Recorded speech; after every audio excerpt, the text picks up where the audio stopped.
الحمد لله الكريم المنان على ما هدانا إلى الإسلام وأرشدنا للإيمان، وأنزل هذا القرآن بالبرهان وأرسل لنا أفضل الرسل بأفصح اللسان، فله الحمد والشكر على هذه النعم العظيمة والآلاء الجسيمة.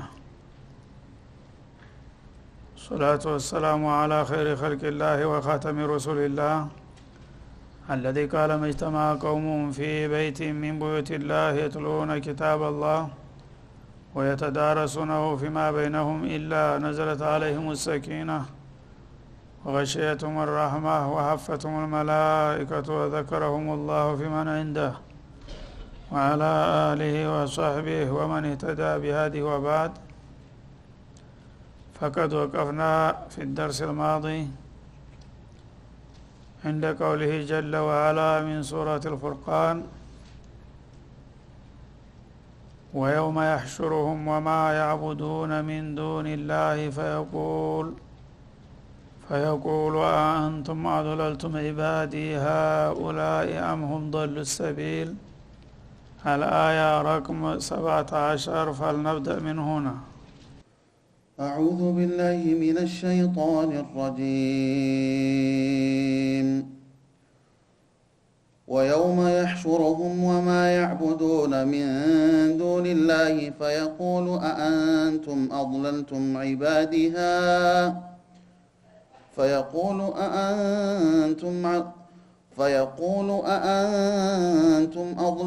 عبادي هؤلاء أم هم ضلوا السبيل. قالوا سبحانك ما كان ينبغي لنا أن نتخذ من دونك من أولياء ولكن متعتهم وآباءهم حتى نسوا الذكر وكانوا قوما بورا. فقد كذبوكم بما تقولون فما تستطيعون صرفا ولا نصرا. ومن يظلم منكم نذقه عذابا كبيرا. وما أرسلنا قبلك من المرسلين إلا إنهم ليأكلون الطعام ويمشون في الأسواق وجعلنا بعضكم لبعض فتنة أتصبرون وكان ربك بصيرا. وقال الذين لا يرجون لقاءنا لولا أنزل علينا الملائكة أو نرى ربنا لقد استكبروا في أنفسهم وعتوا عتوا كبيرا. يوم يرون الملائكة لا بشرى يومئذ للمجرمين ويقولون حجرا محجورا. وقدمنا إلى ما عملوا من عمل فجعلناه هباء منثورا. أصحاب الجنة يومئذ خير مستقرا وأحسن مقيلا. ويوم تشقق السماء بالغمام ونزل الملائكة تنزيلا. الملك يومئذ الحق للرحمن وكان يوما على الكافرين عسيرا. ويوم يعض الظالم على يديه يقول يا ليتني اتخذت مع الرسول سبيلا.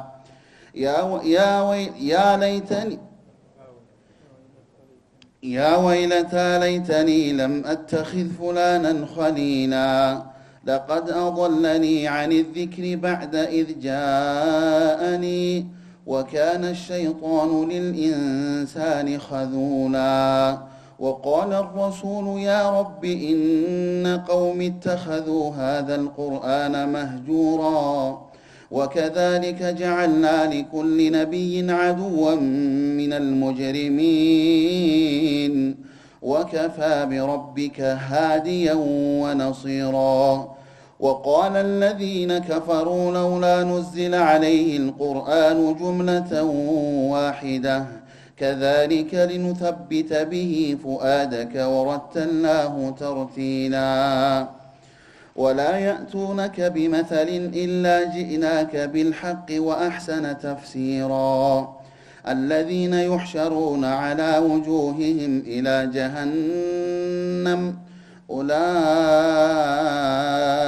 شر مكانا وأضل سبيلا. أعوذ بالله السميع العليم من الشيطان الرجيم. ባለፉት አያቶች አላህ Subhanahu Wa Ta'ala ስለ ሙእሚኖችና ስለ መልካም እድላቸው እያወሳና እያወደሰ ነበር የመጣው እና አላጦሪቀቱል ቁርአን ሁሉ ጊዜ ሁለትን ተቃራኒ ቡድኖች በውድድርና በንጽጽር ያቀርባቸዋል። ስለ ሙእሚኖችና ስለ ኢማናቸው ስለ መልካም ስራቸው ካወሳ ስለ መጨረሻ እድላቸውና ጸጋቸው ስለ ጀነት መከተሉ የታወቀ ነው። ስለ ካፊሮችና ስለ ሸር ስለ ተንኮላቸው ካወሳ ስለ ጀሃነምና ስለ መከራቸው ማንሳቱ አይቀርም ማለት ነው። እነዚህ ሁለት ነገሮች ሁሉ ጊዜ በቁርአን እንግዲህ ስልት የማይለያዩ ነገሮች ናቸው እና ባለፉት አያቶች የአህለል ኢማን ወተቅዋ የሆኑትን ሰዎች በዚህ በዱንያ ላይ ለጌታቸው የሰሩትን መልካም ስራና እንደገና እሱ ያዘጋጀላቸውን ድግስና ወረታ ገልጾ ነበር የቆምነው ማለት ነው። ለሁም ማ የሻኡና عند ربهم እና እነሱ ጌታቸው ዘንዳ የሚፈልጉትና የሚመኙት ሁሉ ተሟልቶና ተዘጋጅቶ ይጠብቃቸዋል በሚል በጥቅል ቃል ነበር የደመደመው ማለት ነው። ኻሊዲነ ፊሃ በዛውም ደግሞ እንደ ዱንያ አንድ ሰሞን ተደስቶ የሚከስም እድል ሳይሆን ለዘላለም ኗርና ዘውታሪ ሆነው ይቀጥላሉ። ካና አላ ረቢከ ወአደም መስኡላ ይህ በጌታ ዘንድ የሚጠየቅ የሆነ መብት ነው ለአማኞች ይላል። አማኞች ጌታ እንደሚፈልግባቸው እምነታቸውን አስተካክለውና ስራቸውን አሟልተው ከመጡ የማይካድ ወረታላቸው ነው ዘንድ ነው የሚለው። ለምን እኛ መፈልግብንን ኢማን አምነናል፣ መስራት ያለብን ያዘዝከንን ታዘናል፣ የከለከልከንን ተከልክለናል፣ የታለ ዋጋችን ብለው ወዳቸውን ነፍተውና አፋቸውን ከፍተው መጠየቅ ይችላሉ ያለ ምንም ህፍረት ማለት ነው። መብትህ ነው እንደሚባለው እንግዲህ ጀነትን አላህ Subhanahu Wa Ta'ala በዛ መልክ ሲሰጣቸው ምጽዋት አይደለም የሚሰጣቸው የዲካም ዋጋቸው ነው ይላል አላህ ሲያከብራቸው ማለት ነው። እና እኛ ግዴታችንን ተወጥተን መተናል፣ አንተ ደግሞ ሰጣቸው ያለው ያልከውን ዋጋና ስጦታ ስጠን ብለው መጠየቅ ይችላሉ ያለ ምንም ፍርሃትና ህፍረት በማለት ያላቸውን መብት ያረጋግጥላቸዋል ማለት ነው። እንግዲህ የነዚህ እጣፈንታ ይሄ ሲሆን በተቃራኒው ደግሞ የሌሎቹ የካዲዎቹና አመፀኞቹ ምን እንደሚሆን አያይዞ ወየውመ يحشرهم ይላል። اذكر لهم يا رسولنا يوم يحشر المجرمين والكفار والمشركين እነዛን ደግሞ ካዲዎችና አጋሪዎች ጠማማዎችና አመፀኞች እነሱ ከሞት በኋላ አንነሳም በሰራነው ስራ እንጠየቅም እያሉ ሲንደላቀቁ አላህ ግን Subhanahu Wa Ta'ala ያለውል በግድ ከየወደቁበት የሚያነሳና የሚሰበስብባቸውን ቀን አውሳላቸው። እነሱ እንኳን እነሳም ቢሉ መነሳታቸው አይቀርም ይላል። ሁሉንም ሰውንም ጅንንም አወሉንም አኺሩንም አላህ Subhanahu Wa Ta'ala በአንድ ሜዳ ላይ አስነስቶ ለፍርድ ያቀርበዋል ማለት ነው። ያ ቀን እንደሚመጣ ተወዲሁ ነገራቸው። ወማ ያዕቡዱነ ሚን ዱኒላህ እነሱ ብቻ ሳይሆኑ የሚነሱትና የሚሰባሰቡት ከአላህ ሌላ የሚያመልኳቸውና የሚገዟቸው ህገወጥ አማልክቶቻቸውም ጭምር ተጣምረው ነው የሚነሱት ማለት ነው። ማንም ከአላህ ውጭ የሚያመልክ የሆነ ወገን በሚነሳበት ጊዜ በዱንያ ላይ በህይወት ላይ ያለ ሲያመልከው የነበረው ነገር ሁሉ አብሮት ተጎኑ ተሰልፎ ይነሳል። እዛ ሊያመሳክረውና ሊያፋጥጠው ማለት ነው። አንተ ማን ነው ጌታ ያደረገ? አንተስ ማን ነው እሱ አምልክ ያረህ? እያለ ሁለታቸውን ለፍርድ ግራና ቀኝ ያቀርባቸዋል። ማዕቡድና አቢድን ማለት ነው። እና ከአላህ ሌላ የተገዛ እንግዲህ ሰውም ይሁን ጅንም ይሁን ህይወት ያለውም የሌለውም ፀሐይም ጨረቃም የፈለገው ነገር ይሁን ከአላህ ሌላ የሆነ ነገር አምልኮት ከሰጠኸው ያ ታመልከው የነበረው ነገር ጋር አጣምሮ ነው ጌታ የሚያነሳህና ለፍርድ የሚያቀርብህ ማለት ነው። يوم يحشرهم وما يعبدون ማለት ما يعبدونه ከሚያመልኩትና ከሚገዙለት ጋራ ግራ ቀኝ ያቆማቸዋል ማለት ነው። من دون الله من غير الله ከአላህ ሌላ ምንንም ነገር ብታመልክ ያ የምታመልከው ነገር ካንተ ጋራ ተጣምሮ ይነሳና ለፍርድ ይቀርባል ማለት ነው። ያኔ ሁለቱን እንግዲህ ቃለ ምልልስ ያደርግላቸዋል ገዥና ተገዦችን ማለት ነው። ሁለቱም ህገ ወጦች ናቸው። አምላኮቹም አምላክ ሳይሆኑ አምላክነን ብለው የጌታን መብት መጋፋታቸው፣ አምላኪዎቹም ደግሞ ትክክለኛ ጌታቸውን ክደው ላልሆኑ ህገ ወጥ አምላኮች አምልኮት በመስጠታቸው ማንኛችሁ ናችሁ ለዚህ ነገር ተጠያቂዎቹ በማለት ለሁለቱም ቃለ ምልልስ ያደርግላቸዋል አላህ Subhanahu Wa Ta'ala። እና ምን ይላቸዋል? فيقول الله موبخا ومعاتبا عليهم እነሱን የሚወቅስና የሚኮንን ሆኖ አንቱም አድለልቱም عبادي هؤلاء ام هم ضلوا السبيل። መጀመሪያ ለአምላክ ተብየዎቹ ጥያቄው ይቀርባል ማለት ነው። እንግዲህ ከአላህ ሌላ የሚመለኩ ነገሮች ካሉ ሰዎችም ይሁን ጅኖች እንስሳትም ይሁኑ ነፍሳት እጽዋትም ይሁን ጀማዳት ማንኛውም ተመላኪ የነበረ ነገር ተነስቶ ጌታ ፊት ይቀርብና ይህ ጥያቄ ይቀርብለታል ማለት ነው። ምን የሚል ጥያቄ? فيقول الله أأنتم أضللتم عبادي هؤلاء أنتم المعبودات الباطلة እናንተ የውሸት ከንቱ የሆናችሁ አማልክቶች ሆይ እናንተ እኔ የፈጠርኳቸውን ባሮችን ነው መንገድ ያሳሳታችኋቸው። ሳትፈጥሯቸው እናንተ ተነስታችሁ እኛ እናቀላቸዋለን አለቃነን እኛን ተሳለሙንና ተገዙን ለኛ ተነዘሩና ተነዘዙ እያላችሁ የኔን ባሮች ጠልፋችሁ የወሰዳችሁት እናንተ ናችሁን ብሎ ይጠይቃቸዋል ማለት ነው። ሃኡላ ሁለቱም ግራና ቀኝ ቀርበዋልና እነዚህን ባሮችን ከነከጌታቸው ነጥላችሁና ነጥቃችሁ እናንተ የወሰዳችኋችሁ ለምንድን ነው? ማነው የፈቀደላችሁ ብሎ ይጠይቃቸዋል።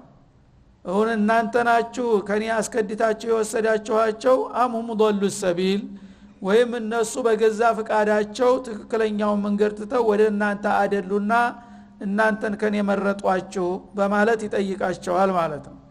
ለመጀመሪያ ማዕቡዳቶቹ ይሄ ጥያቄ ይቀርብላቸዋል። አንተ እንዲያው ፍጡር ሆነህ ያለህ በእኔ ቦታ ተተክተህ ጌታ ነኝ ብለህ ሌሎቹ እንዲያመልኩ ሰብከህና አግባብተህ ነው የወሰርካቸው አሳስተህና ወናብደህ ወይስ እሱ ራሱ ከአላህ ተኻሊቀ ይልቁንስ አንተ ትሻለኛለህ አንተ ተመርጣለህ ብሎ ነው እሱ ወደ አንተ የመጣው? ማንኛችሁ ናችሁ የዚህ ወንጀል ተጠያቂ የሚል ጥያቄ ያቀርብላቸዋል ማለት ነው። ስለዚህ የሚታዩትም የማይታዩትም አማልክቶች ይገባሉ እዚህ ውስጥ ማለት ነው። እንግዲህ የሰው ልጆች ከአላህ ሌላ ያለን ነገር ከተገዙ ማንኛውም ነገር ጣዖት ነው የሚባለው ማለት ነው። እኛ የምናውቀው የተወሰነውን ነገር ብቻ ነው። የማይታዩ ጣዖቶች አሉ። ለምሳሌ ሸይጣን ጣዖት ነው ራሱ። ሸይጣንን ሁልጊዜ እሱ ባዘዘን የምንሄድ ከሆነ ሸይጣን ጋር ግራና ቀኝ ቁመህ አንተ ሸይጣን ይሄን ሰው ያንተ ነው የፈጠርከው እኔ ይለዋል። አንተ ነህ እንጂ ታዲያ እኔ ፈጥሬውት ያበቃ ያንተ ተከታይና ያንተ ፍቃድ አስፈጻሚ የሆነው ለምንድን ነው? አንተ ይሄን ማድረግ አለብህ ብለህ ሰብከው ነው ወይስ እሱ ራሱ መርጦ ነው ይለዋል ማለት ነው።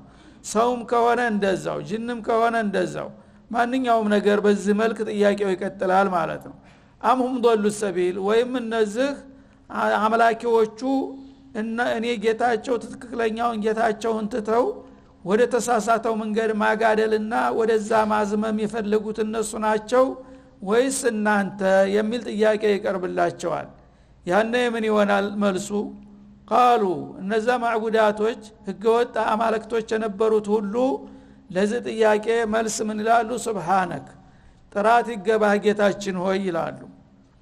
ባንተ ምንም ነገር ሊጋራ አንተን መብት ሊጋፋ የሚገባው ነገር የለም። ጥራት ይገባህ እንላለን። በቅድሚያ አንተን ማን ነው የሚወዳደረውና የሚፎካከረው? ያንተን ባሮች ደግሞ እኔ ሻላቸዋለሁ ብሎ ሊያስከዳ የሚሞክር ሊኖር አይገባም። ተዚህ የጠራህ ነህ ይላሉ ማለት ነው። ለመጀመሪያ ጊዜ አቅማቸውን አውቀው ለጌታ አክብሮት መስጠታቸው ነው ሲጨንቃቸው ማለት ነው። ما كان ينبغي لنا ان نتخذ من دونك من اولياء እኛ ካንተ በስተቀር ሌላ የኛ አገልጋዮች የሚባሉ ነገሮች ልንይዝ አይገባንም። ታንተ ፍቃድ ውጭ ማለት ነው። ታንተ በስተቀር ማለት ታንተ ፍቃድ ውጭ አንተ የፈጠርካቸውን ፍጡሮች ጌታንተውና እኛን ተገዙ ለኛ ታዘዙ ብለን ልናግባባቸውና በዚህ መልኩ ልንሰብካቸው እንደማይገባን እናውቃለን። እንዴት አድርገን ነው አንተን አስከዲተን ያንተን ባሮች ለኛ አገልጋይ የምናደርጋቸው በማለት መልስ ይሰጣሉ ማለት ነው። ወላኪን መታተሁም ወአባአሁም ግን እኛ የበኩላችንን አስተያየት ለመስጠት የሚፈቀድልን ከሆነ አንድ ነገር ይሰማናል አሉ። ምንድነው እሱ? እኛ እነሱን ተገዙን ታዘዙን ብለን ሰብከናቸውና አጎናብደናቸው ሳይሆን ለዚህ የበቁት አንተ ራስህ ነህ ለዚህ ነገር የዳረካቸው ይሉታል። እሱን እንዲያውም ሊከሱት ማለት ነው። ምንድነው? ታንተ ውጭ ያለን ነገር ሲገዙና ሲያመልኩ ሲያከብሩ እያየህ ስልጣኑ መብቱ ሁሉ ነገር በእጅህ ሆኖ እያለ መታተሁም በተሳሳተ መንገድ ላይ ሲጓዙ እያበላህ እያጠጣህ እያለበስክ እያጌጥክ ሁሉን ነገር እያረክላቸው እያቀባጠልካቸው ዝም ስትላቸው አንተ የፈቀድክና የወደድክ መስሏቸው ይመስለናል እንዲህ ያደረጉት እና የዛ ጊዜ አንተ ማዕቀብ ብትጥልባቸው አንድ እርምጃ ብትወስድ ኑሮ በዛ በተሳሳተ መንገድ ሊቀጥሉ አይችሉም ነበረ። ስለዚህ አንተ ዝም ብለህ መረለቃቸው እንደገና ዛሬኛ ትጠይቀናለህ ብለው ሊከራከሩ ይነሳሉ ማለት ነው። ሱብሃንአላህ። መጀመሪያ እንግዲህ አከበሩ መስለው እንደገና ወደ ክርክር ገቡ ማለት ነው። እና አንተ ሁሉ ነገር በእጅህ ነው፣ የሚያቅትህ የሚያዳግትህ ነገር የለም። አንድ ካፊር አንተን ትቶ ወደ ሌላ በሚያጋድልበት ጊዜ ወዳውኑ ብትቆረቁፈው እኮ ደንግጦ ይመለስ ነበር። ግን አንተ በዛ በኩፍሩ ላይ ያለ በስልጣን በጉልበት በስልጣን በሀብት ታንበሻብሸዋለህ። የዛ ጊዜ አላህ ወዶልኛል ትክክለኛውን ሃይማኖት ያገኘሁትን የነኝልና በዛ ይገፋበታል። የዛ ጊዜ ግን ወዳውኑ ቀንዱን ብትለው ኑሮ ወዳውኑ አቅሙን አውቆ ይመለስ ነበር ይላሉ ማለት ነው። ወአባአሁም እንደገና ደግሞ እነሱንም ብቻ ሳይሆን ቀዳሚ አባቶቻቸውንም እንደዛው በተሳሳተ መንገድ እየሄዱና ካንተ ውጭ ያለን እያመለኩ እያየህ እድሜ ልካቸውን በሀብት በጸጋ በስልጣን ያንበሻበሽ ስታቀማጥላቸው እንደኖርክ ይታወቃል። ለምን የዛ ጊዜ መቀየምህንና መቆጣትህን አላሳያቸውም መሳሳታቸውን ያውቁ ዘንዳ ይሉታል ማለት ነው። ሐታ ነሱ ዚክራ ቁም ነገሩን ማስታወስ እስከሚዘነጉ ድረስ። እንግዲህ አንድ ሰው አንተ ፈጥረኸው ሁሉን ነገር አንተ አድርግለት እያለህ አንተን ትቶ ወደ ሌላ አምልኮት በሚያጋድልበት ጊዜ ያ የሰጠኸውን ነገር እንኳን በተወሰነ ደረጃ ብታቀብበት ጌታ ተቆጥቶብኛል ማለት ነው ብሎ ሊመለስ ይችል ነበር። ግን አንተን ጨርሰው እስከሚረሱ ድረስ እያበላህ እያጠጣ እያንበሻበሽክ ጸጋህን እየደፋህላቸው ዝም ስትላቸው ምን ያድርጉ? ትክክለኛው መንገድ ይሄ ነው ብለው በዛ ቀጠሉበት። ሐታ ነሱ ዚክረ ማለት ዒዛ ያንተን ምክርና ተግሳጥ እስከሚረሱ ድረስ ቀጠሉ። የሰጣቸው ጸጋ ያንተን መንገድ እንዲረሱ አደረጋቸው በጥጋብ ተወጥረው ማለት ነው። ወካኑ ቀውመን ቡራ እና በዛ ሰበብ ለጥፋት የተጋለጡ ሰዎች ሆኑ። ቀውመን ሀልካ ማለት ነው ቡራ ማለት። እንግዲህ አንድ ሰው በአንድ ስራ ላይ በሚሰማራበት ጊዜ ጥሩ ውጤት ካገኘ ያ ነገር የቀናኝና የተሳካልኝ መስለውና ይቀጥላል በስሜት ማለት ነው። ያ ነገር እንቅፋቱ ተበዛና እንትን ታለ ግን ጥርጣሬ ይገባዋል። ይሄ ነገር ጌታ ጠልቶብኛል መሰለኝ፣ ስለዚህ ሌላ አማራጭ ልፈልግ ወደሚለው እንዲመጣ ያደርገዋል። ስለዚህ እነዚህ ሰዎች አንተን ፈጣሪያቸውን ከርተውና ትተው ወደ ሌላ ህገወጥ አምልኮት የሄዱት በዛ በህገወጥ አምልኮት እያሉ ሁሉ ነገር ተሳክቶላቸውና ተስማምቷቸው ተመችቷቸው ስለነበረ ያ ነገር ሐቅ የመሰላቸው ለዚህ ነው። ስለዚህ ሹብሃው ችግሩ የተፈጠረው ታንተ ችላታ ነው እንጂ እኛ አይደለንም ብለው ያርፋሉ ማለት ነው። እና የጅል ይቅርታ ወንጀል ነው እንደሚባለው የፊቱ ወንጀል ሳይበቃ አሁን ደግሞ እንደገና እሱን ለመክሰስ መሞከራቸው ተጨማሪ ወንጀል መጣ ማለት ነው። ያነ ይሄ አባባልና ክርክር ያዋጣቸዋል ወይስ ምን ይሆናል የሚለው ወደፊት ይታያል ማለት ነው። ፈቀድ ከዘቡኩም ያኔ እነዚህን የሰማና በትዝብት ወደ ባሮቹ ተመለሰ ማለት ነው ወደ አገልጋዮቹ እናንተ ያውላችሁ አለቆቻችሁ የሚሉትን እየሰማችሁ አይደለም ይላቸዋል ፈቀድ ከዘቡኩም እነሱ እናንተን ጌታን ተውና እኛን ተገዙ እኛን አምልኩ ብለው እንዳልነገሯችሁ እያስተባበሉ ነው እናንተስ ምን ትላላችሁ ሊል ነው ማለት ነው እኔ ያቀረብኳችሁ ሁለታችሁን ለማጠያየቅና ለማመሳከር ነው እነሱ ግን ችግሩን ወደኔ ለመመለስ ሞከሩ እሱ ይቆይ ግድ የለም ግን እናንተስ ምን አስተያየት አላችሁ አሁን እንግዲህ ታጠቃላይ አነጋገራቸው እነሱ በዚህ በእናንተ ሽርክና በእናንተ ስተት ተጠያቂ እንዳላደሉ እናንተን እኛን ተገዙ ታዘዙ እኛን አገልግሉ እኛን ታገለግላችሁ ትድናላችሁ ጀነት ታገኛላችሁ ብለው እንዳልሰበኳችሁና እንዳላግባቧችሁ ነው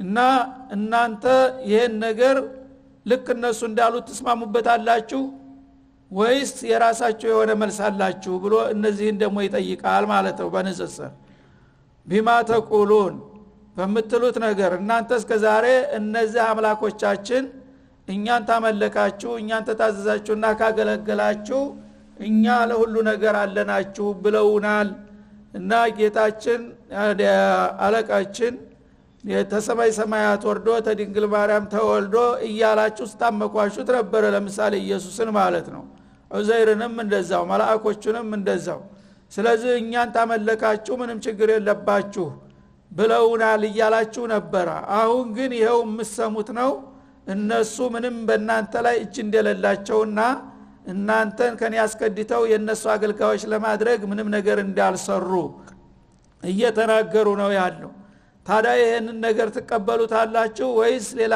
መልሳላችሁ ብሎ ይጠይቃቸዋል ማለት ነው فما تستطيعون صرفا ስለዚህ አሁን እነሱ የሚሉትን ነገር የምትቀበሉ ከሆነ ያው ተቀበሉና ጥፋታችሁን ኃላፊነቱን ወሰዱ ማለት ነው ያ ከሆነ ደግሞ የተደገሰላችሁን ቅጣት መመከት አትችሉም ያው እኛው ራሳችን ፈቅደንና ወደን ነው እነሱን አምላክ ያደረግናቸው የምትሉ ከሆነ በዛ አንፃር የሚመጣባችሁን ቅጣት እነሱም ሆነ እናንተ ልትመክቱት አትችሉም ይላቸዋል ወላ ነስረ እንዲአንፉሲኩም ራሳችሁን መርዳት እንደማትችሉ ነው ምክንያቱም በከባድ ወንጀል ውስጥ መግባታችሁን ራሳችሁ ካመናችሁና ከተናዘዛችሁ የሚመጣባችሁን አደጋ መቋቋም የምትችሉ አይመስለኝም ለማንኛውም ምንድነው መልሳችሁ ብሎ ይጠይቃቸዋል ወመን يظلم منكم نذقه عذابا كبيرا ከናንተ ከገዦቹም ሆነ ተተገዦቹ በዚህ ወንጀል ውስጥ ራሱን በድሎ የተገኘ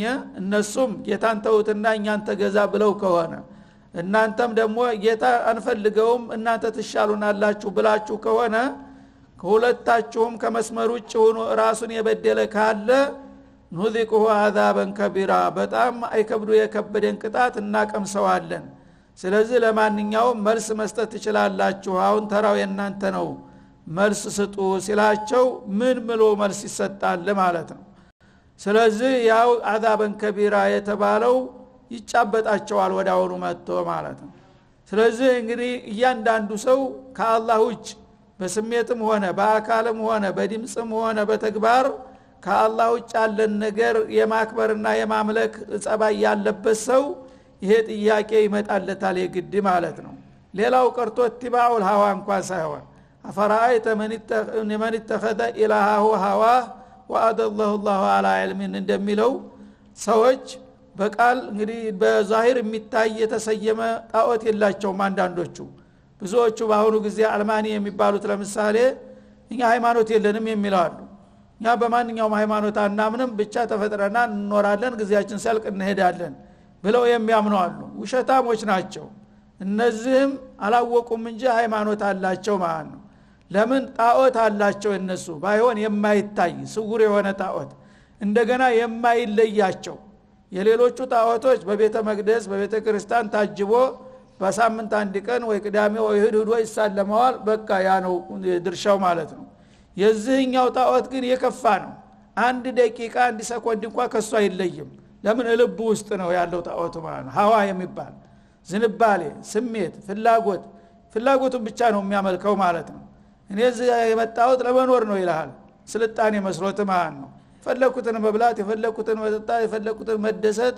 አለብኝ ይሄ ማለት ምን ማለት ነው ስሜቴን ነው የማመልከው ማለት ነው ደስ የሚለኝን ሁሉ አደርጋለሁኝ ስለዚህ ደስ አለኝ የሚባል ጣዖት ውስጡ አለ ማለት ነው ደግሞ እሱ የማይፈልገው የወርግ ደበረኝ ይላል ማለት ነው ያ ደግሞ እንደዚህ ነገር ለምን አሰራም ለምን አሰግድም ለምን አጾም ባክ ደብረኛል ሃይማኖት የሚባል ነገር ደበረኝ ነው የዚህ ደግሞ አምላኩ ማለት ነው ስለዚህ እሱ አምላክ አለው ግን አያውቀው ምስኪን አላህን ከርቶ ለደሳለኝና ለደበረኝ አድሯል ማለት ነው የዚህ ሰው የጣዖት ደግሞ ከሁሉም የከፋ ነው ሌላው ቤተ መቅደስ ውስጥ ደረጃ መድረክ ተሰርቶለት ነው ቁጭ ያለው ይሄ ግን ተሸክሞት ነው የሚዞረው በሄደበት ሁሉ ጊዜ ስሜቱን ነው የሚገዛው ትልቁ ጣዖት ይሄ ነው ማለት ነው ስለዚህ እንግዲህ የዚህ አይነት እንግዲህ አምልኮ ያላቸው ሳይቀሩ ለምንድን ነበር ይሄን ነገር ስታደርገው ደስ ስላለኝ ይላል ማለት ነው ደስ አለኝ የምትል ጣዖት ነበረች አንተ ይባላል ያ ነው ውጤቱ ስለዚህ እንግዲህ ማንም ሰው ወደ ደም ጠላም ከአላህ ሌላ ያለን ነገር ተገዛሁት ባይልም አገለገልኩት ባይልም ወደ ደም ጠላም የፈለገውን ስም ይስጠው ከአላህ ውጭ ያለን ስሜት የሚያስተናግድ ሰው ይሄ ነው ጣፈንታው ማለት ነው እና አዛበን ከቢራ በዚህ ወንጀል ደግሞ የተወነጀለና የተረጋገጠበት ሰው ቅጣቱ አያድርስ ነው ይሄን ያህል ነው ተብሎ በዘመናት በወራት በአመታት የሚለካና የሚደካ ሳይሆን ሲኦል ወርዶ ዘላለም ሲሰቃይ የሚኖርበት ቅጣት ተዘጋጅቶለታል ይሄንን አውቆ ይግባበት ከወዲሁ ነው የሚለው አላህ Subhanahu Wa Ta'ala ይሄንን ማን ይችላል የምትል ከሆንክ አሁንም እድሉ አለ ተውባ አድርገህ ተግሳግስ ተላቀህ ወደ አላህ አልዋሂድ ተመለስ ማለት ነው አይ ቢሆንም ግደለም ጋፈጠዋለሁ የምትል ከሆነ አውቀ ግባበት ማለት ነው وما ارسلنا قبلك من المرسلين طيب የሚቀጥለውን በቀጣው እንመለስበታለን ወሰለላሁ ዐለ ወሰለም አለ ነብዩ ኢላ ሊቃ